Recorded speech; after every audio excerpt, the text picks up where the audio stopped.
But if you don't have it right now, it doesn't mean that your life sucks. No, it doesn't.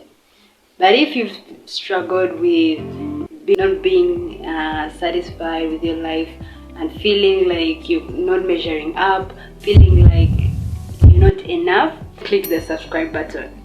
So anyway, you guys, welcome back to my YouTube channel. My name is Desire, and today I'm going to be talking about contentment. Yes, you know the famous song, I will be content in every I was viewing closed recently, and some of us felt like, oh, where are we? You realize that most times we are chasing one thing after the other. Like, let me say, the hope of education. Sometimes I feel like life itself is somehow like that.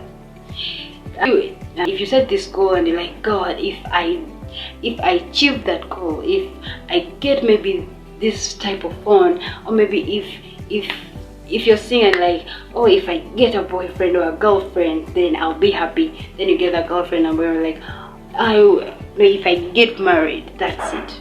And then you get married, like, oh, if kids, oh, then this house. Oh, you see?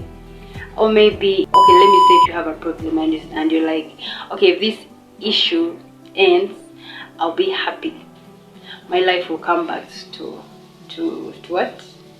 To normal. Most times we are always achieving for something higher and something higher, which is really good. Have this atmosphere of, putting yourself, imagining yourself with high potential. It's really amazing and it's really great. But then, honestly speaking, most times thinking that we'll be happy when we achieve that goal, when we have something, it's really, most times it robs us the joy of where we are. And most times when we are chasing what we don't have yet and feel like we'll be happier when we have it, we miss out on the things that are right in front of us, the people that are right in front of us, because you feel like, oh, maybe if my friends were doing this, maybe we'll be happier. Or maybe I don't take photos because I don't have this phone, so I'm sad because I can't take nice photos. Or maybe if I'm in a relationship, maybe I'll be happier. I want someone to complete me, as some say, yet that person doesn't complete you. Or maybe those who are married and they're like, oh, maybe if we have children, then we'll be happier. But still, how about that moment when you don't have them? That time is not going to come back. You can have the phone, you can have the money, you can go traveling, but that time that we waste worried will never come back to us.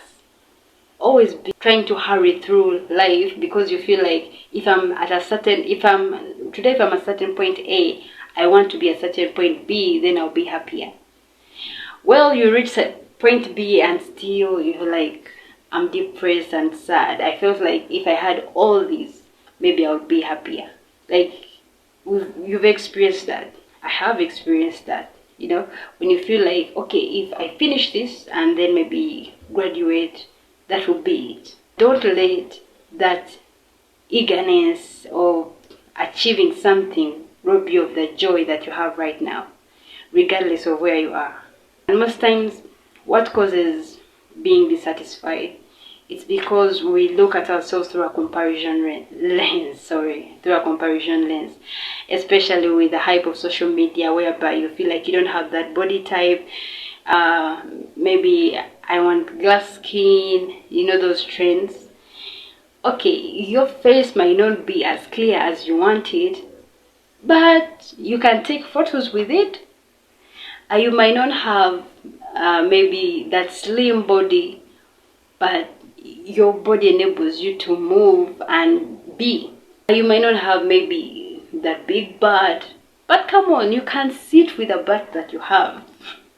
Yes? So you're not contented and you want things to move as fast, even though you don't have the resources to change them, because you feel like you'll be happier. Mostly you look in the mirror looking for those faults in your skin, in your body. Oh, I wish I had the life of the other person, but you can't walk in the other person's shoes because you don't know where they are and how they move their lives. Being envious, like, by the most times when we are envious, it's because when you see someone with something, you picture in your mind, even though you don't do it consciously, that you have what they have. For example, let me say you see someone with a nice car and you're like, oh, why are they driving that car? It's because you feel like you would have driven, you would be the one driving that car. But everyone has their time. And you being dissatisfied that someone else is driving that car is not going to change a thing. It's only going to hurt you, and also it won't even give you a chance to learn from how that person was able to achieve that. Setting unrealistic expectations. What do I mean by that?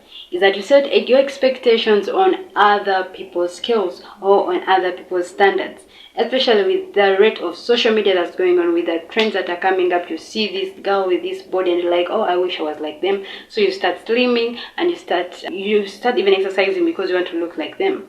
It's not bad to have high expectations or big dreams or want a very good house, but if you don't have it right now, it doesn't mean that your life sucks. No, it doesn't.